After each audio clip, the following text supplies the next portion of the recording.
Hello, hello, hello, it's Helen, and welcome to my Stash It video. I dove quite deep into my stash and found all these papers from Studio Calico. Not all from the same range, but they're quite a few years old. Plus you saw that metal die, a tulip one that I've had for a while from Paper Artsy. As you saw, the photos were of some tulips. Recently in my adventures, I went to Kirchhoff. I don't know if that's how you say it, but anyway, the big tulip garden in Amsterdam. So I wanted to make a layout about it. And I thought, what better than to use my tulip die? So as you saw, I cut out quite a few tulips. And here you can see I'm using some distress ink. And I'm just inking all the edges. And I'm going to be putting them all together. I must admit, when I started this layout, I really didn't have any great plan or idea of where I was going. I knew I had this die and I wanted to use it, and that's about it.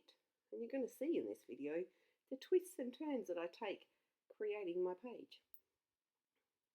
Anyway, as you can see, there's three parts to these tulips, or three layers, and I've put them together and I've just curled the edges to give them a bit of dimension. And there you have it, all finished and made. So, because of the colours in the photos, I wanted them to be on some white cardstock just to hopefully make them pop a little bit from the background page. I cut them down to make both photos the same size, 10 centimetre squares, because they were going in different directions and I just couldn't get them to work placement wise. And originally I pulled out this green piece of paper, which I actually think is from some Christmas line years ago.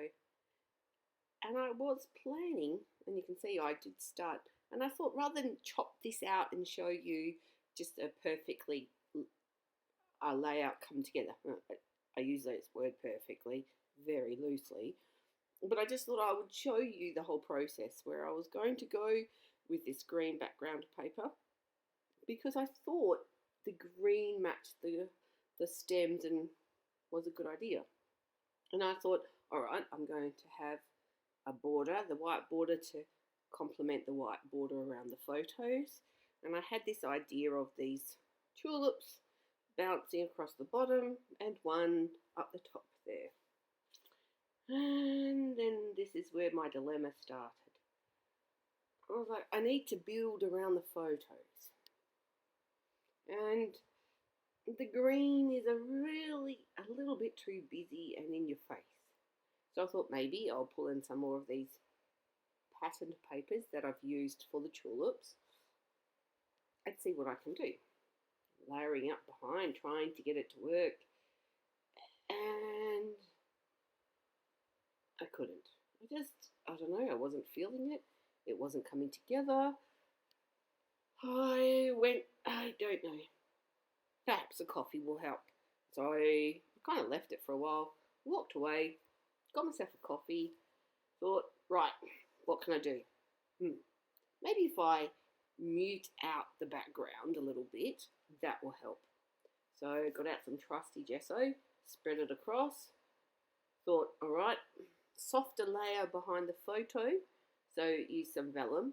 I did think about putting that vellum all over the patterned paper, but it wasn't big enough, and then it looked silly just one piece stuck on there. So I've used that to make a layer, and I'm going to layer some patterned paper now. Those ones that I had picked out before, but some of them are softer colours. And I thought, right, maybe this is the way to go, having some of the white or muted out parts of that background. Thought, don't forget, ink the edges to tie in the inking with the tulips, because otherwise if they were the only things inked, it wouldn't really work.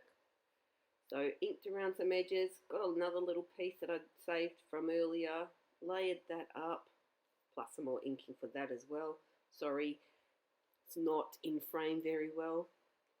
Side note here, new setup, because I've moved to a new house. So first layout or video I've completed in the new house, just trying to make sure it all works. And we're getting there. It can only keep getting better, I think. Probably could get worse too. Don't want that though, do we? Anyway, back to the layout. So I thought, right, ink the edge of this green. Let's work with this. I've got this gesso. Maybe should do some packaging technique. But wait a minute, isn't that going to make it even more busier? More busy? No, make it busier behind. Is that going to work? I was really struggling with it, but I was like, just keep going, Helen. Put it down. See what you can create. So I've talked to you before about my double-sided tape method. Lets me line it up. Got it stuck down and put them on.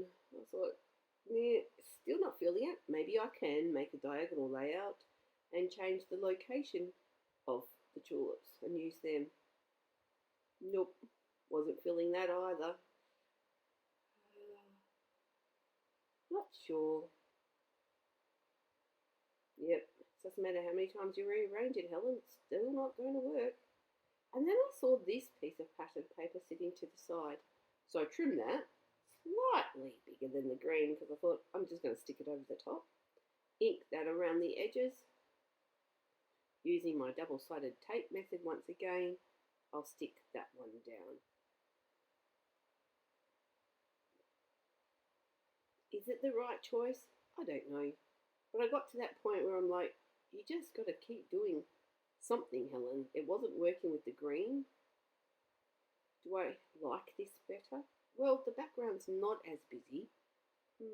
I think it kind of makes the photos pop a little bit more, and probably the colours all tie in better than on that green. The tulips are more of a focus. You're not so getting sidetracked or looking at that busy green and the white gesso. I didn't like it.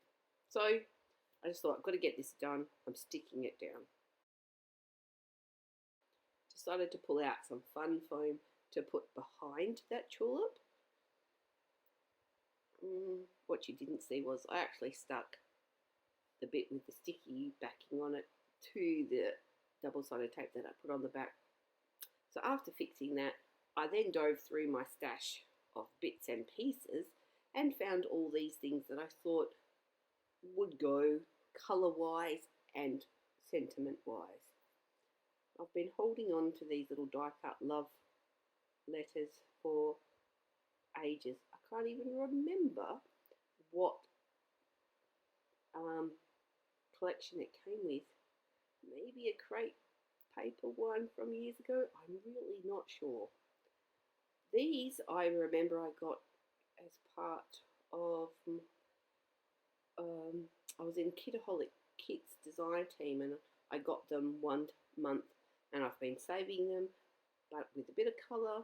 I thought those sentiments reflected what I think about the tulips, and so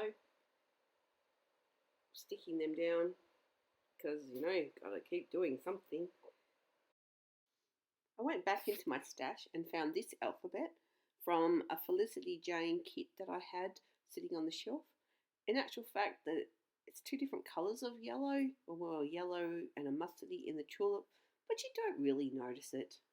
And, you know, it all fits with the colours in the page anyway.